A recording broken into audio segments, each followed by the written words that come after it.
Hey guys, I'm back. So, my patient moved till later, so I have more time this morning. So, no story is complete without like kind of a backstory. My backstory on how it is that I found myself to be harassed by millions of people on the internet on a daily basis. It's important for context. It's important so that there's going to be many people that are new to this story. So this is just going to be my backstory. I got some time now. So I'll just kind of tell you about myself and how I got to become one of the most harassed people on the internet. Essentially, I was born in Idaho. I was born, I have a great family. I had a great childhood. I was raised on 100 acres. My grandma had 100 acres. And I spent my time exploring and playing outside, raising frogs, pretending sticks were guns, climbing trees, having competitions with my brothers on who could climb the tree the highest and jump out the highest. I mean, one time I literally thought I was going to break my heel. A pretty active childhood, outdoors. And then when I was about 10 or 11, we moved to Hermiston, Oregon, small town in eastern Oregon. I struggled in school. I was not an academic. And what saved me from staying in my small town and just living the simple life, which is much better than a complicated life, obviously, was running. I discovered a love for running. It is changed my life. And also, I knew from a young age that I liked helping people. I would enjoy helping my friends work through their problems, their relationship problems, whatever they had. And I knew from a very young age, from about 13 years old, for some reason I knew I wanted to be a chiropractor. I couldn't explain it. I didn't know why. I'd never seen a chiropractor work. It just called to me, essentially. So in high school, I joined the cross-country team. I was very good. And that's actually what got me to college. But the problem was I went to a primarily immigrant high school, about 60% Latino, so I grew up as a minority, as a Caucasian male. And the way the school funding system works is the school is funded by the state based on graduation rate. Well, we had about a 60% dropout rate from freshman year to graduation because the Latinos, who were my very good friends, a lot of them would drop out of school to help their families on the farm. So I was smart enough to know that all I had to do was show up to class and they would pass me regardless if I failed the class.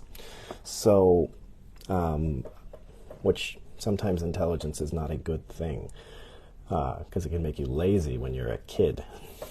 But anyways, so I actually didn't get into college.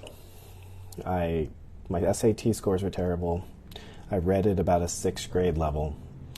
And, but like my high school coach was a very good mentor to me and taught me, it was kind of like a second dad. Taught me, he was a extremely morally and ethical sound person. And he really motivated me to be the best version of myself. So I thought I'd go to school and become a high school cross-country coach. Even though in the back of my mind the whole time I was like, I want to be a chiropractor. But I didn't think I was smart enough, honestly, because I couldn't talk intelligently. I had a speech impediment. I couldn't say words with S. I still struggle with the words like specificity and like anything with an S, Mississippi, that kind of stuff. And speaking of Mississippi, that's where Summer's from. And all of you guys harassing Summer. Summer doesn't even know Cora. She doesn't care. She doesn't want to be involved. You guys just need to leave her alone. She's supporting me. She's supporting me through all of this. Leave her alone. She's innocent in this. Like, just leave her alone. So, anyways, My college coach pulled, I was about a 16 flat 5K runner and about a 420 miler in high school. So, which is back in those days, was very respectable. So my college coach actually pulled strings to get me into college, even though I technically didn't qualify. After my freshman year, I was like, I can't do this academically, and I was going to drop out. But one of my best friends and roommate at the time, the Benson Kick, as we called him, because he beat me in a race in high school, he convinced me to stay. And then somewhere around 19 years old, something just snapped in me, and I was like, I think my prefrontal cortex finally connected to the rest of my brain, which happens with guys sometimes. I just was like, I can do better than this. So I started reading. I mean, every day from that day to this day, I've been trying to better myself academically. I went from reading at a 6th grade level my freshman year of college to reading at a college level within 2 years. And I started excelling. I started getting A's. I started getting great grades. And then I went to chiropractic school. And then I decided I'm going to be a chiropractor like I always wanted to. So that's what I did. Once I got to chiropractic school, my college sweetheart actually went with me, and she was having hip injuries. And I took her to all the best sports chiropractors that I could find, guys that worked with the Olympics. And none of them could fix her. And then I took her to my mentor, who became my mentor, and he fixed her in one visit. And I had to rethink the entire profession that I was coming in. So he fixed her in one visit. It was a disc issue, not a hip issue, which most things are disc issues. And that started my path I took out as much student loans as I could, and I traveled everywhere all over the country to learn from every expert I could. And during my time in chiropractic school, I started a club called Rehab to Performance, which was a club that was meant to get chiropractors to start thinking about exercise, start thinking about sports performance, that kind of stuff, and not be so reliant on the adjustment. And it took off. It took off into every chiropractic school in the country. I was the leader of a cult, essentially. A cult in a good way. A cult that was trying to be the highest versions of themselves, provide the highest quality of care. And right after I graduated, I started touring the country and teaching seminars, because I became very good at mixing and matching different approaches. In my first year outside of chiropractic school, I co-invented with my mentor, Philip Snell, a cutaneous nerve entrapment release. And I presented that for national conferences. I represented the naturopathic profession of Oregon, and I was very much out there educating other doctors. I was teaching seminars. I was like a traveling nerdy rock star. So no, I didn't have social media fame, which is what everybody cares about this way, but I gained a lot of respect in my profession, and which I still have. And through all those seminars and teaching other doctors and showing what I could do, I was recruited to China. And that's how I got to China. So I'm absolutely dedicated to my profession. I love my profession. I love helping people. I love fixing complex issues. I love learning. And why am I talking about this? This is what I love. I love helping people. I love having somebody come in who's lost complete hope, who's in chronic pain, and giving them hope and helping them get their life back, because pain can overtake your life, whether it's emotional pain, like what I've been experiencing on social media the last 2 years, which has taken over my life and put my entire life on hold, or if it's physical pain like low back pain or knee pain that stops you from doing the things you love. So essentially what I love to do is to help people do what they love to do, which that's what brings me satisfaction in life. So why am I telling you all this? Because that's exactly what's been tried to be destroyed. That's actively what this group of toxic women on the internet are trying to do. They've reported me to my board, pretending to be patients that I sexually molested. Yeah. So they reported my board, these Nigerians, pretending to be patients that I sexually molested. So I was under investigation by my board for sexual molestation charges. I won, because how could they possibly be my patients if they're in Nigeria? But that's where it went.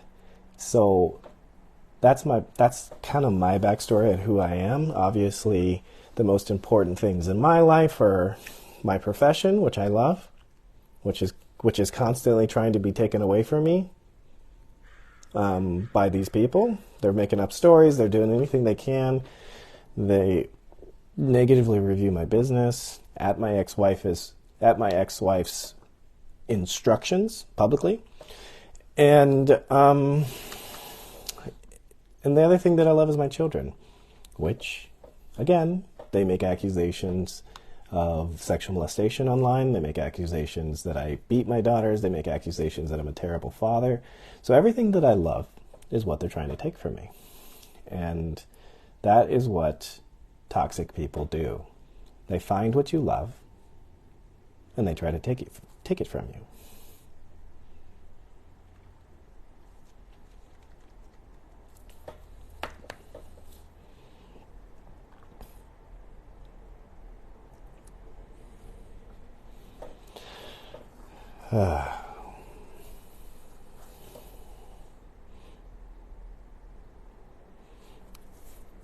There's something called karma. There is something called karma. Karma is something that I believe in very deeply.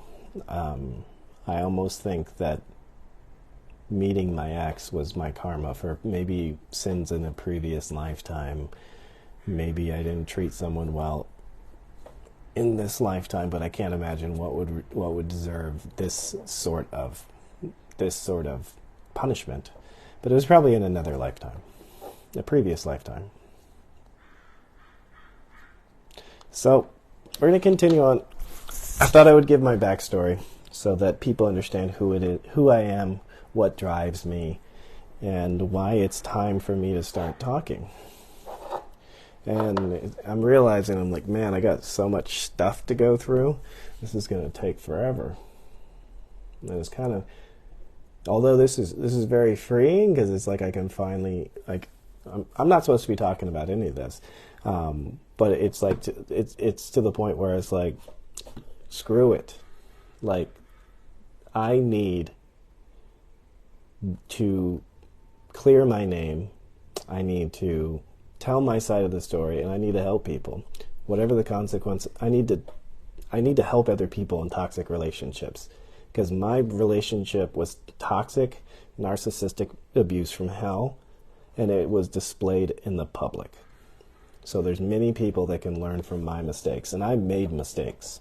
I should have left many hundreds of times, but I was addicted to the abuse.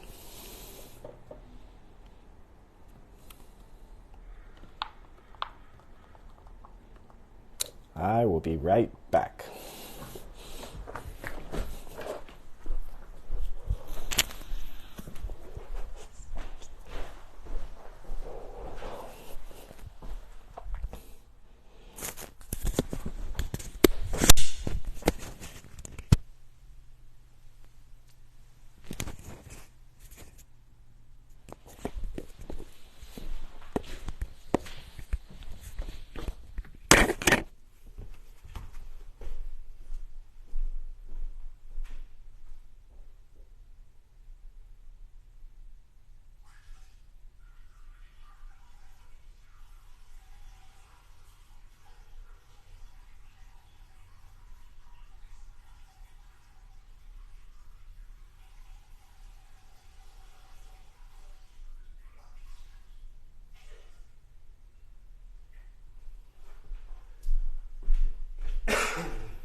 I almost went to the bathroom with the mic on. That would have made some good content for the bloggers. So, yeah, this is my backstory. The next backstory will be my ex's backstory. And then it'll be the time in China. I'm not going to sit on here and just bash and say that the relationship was completely toxic, because there was extremely good times when I felt like I was the luckiest man in the world. Those just happened to change once we got married. So, this is not a boo-hoo, boo-hoo, I'm such a victim. I don't have a victim mentality. I have a survivor's mentality. And I have a mentality that I was put on this earth to help other people. And if I can save one young man from going through what I have, or one young woman, then this was worth it. Any consequences that come to me as a matter of me speaking the truth, defending myself, and educating people on personality disorders, multiple borderline personality disorder, narcissistic personality disorder, bipolar, then I can honestly say I might be saving lives, because people are not as strong as me. I am so proud of myself that I have endured all of this and I'm still alive. Honestly, I have extreme gratitude that I'm alive, because the harassment, it was overwhelming. The lies, overwhelming. And it's just not fair. It's just not fair. It's not right. And I have a moral, ethical duty to tell the truth. So, if she comes out and apologizes and says that, I'm sorry I lied, I did not beat her, I did not beat her up until she had a miscarriage, I was a good husband, and she apologizes for lying, I will stop this video series right now. But we all know she won't do that, because some of the things I'm going to bring up, not gonna make her look good. Some of the things I'm going to bring up are not going to make me look good. I'm not trying to be a saint.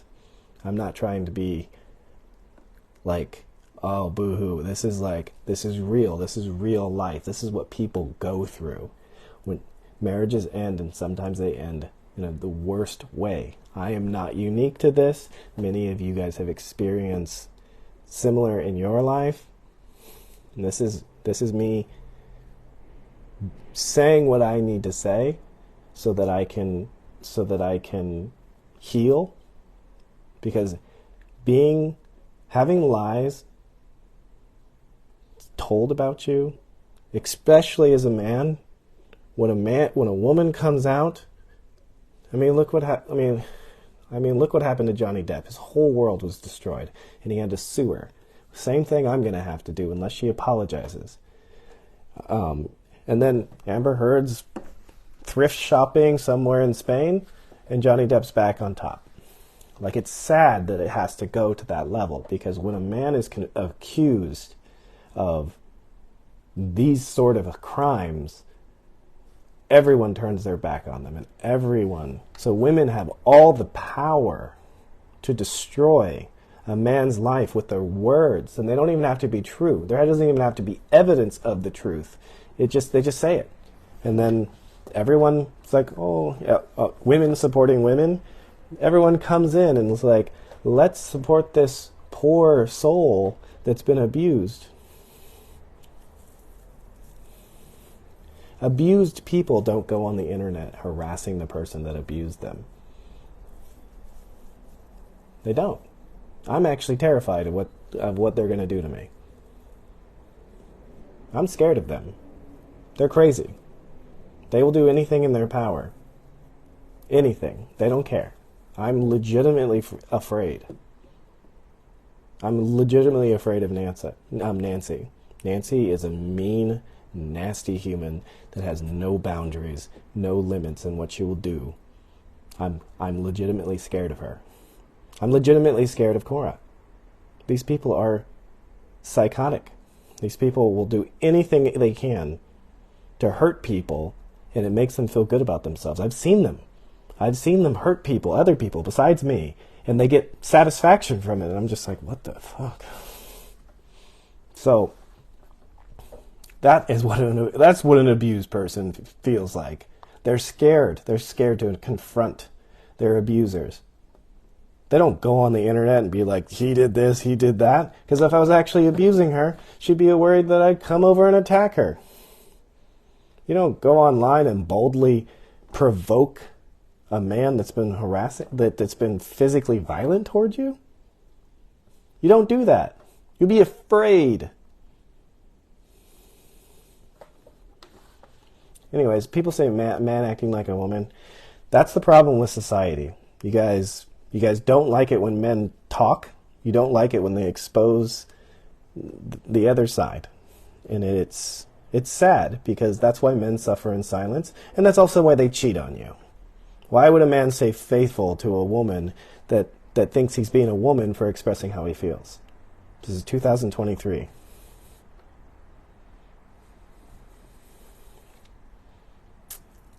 All right, anyways, time to get off here. I'll get you guys later.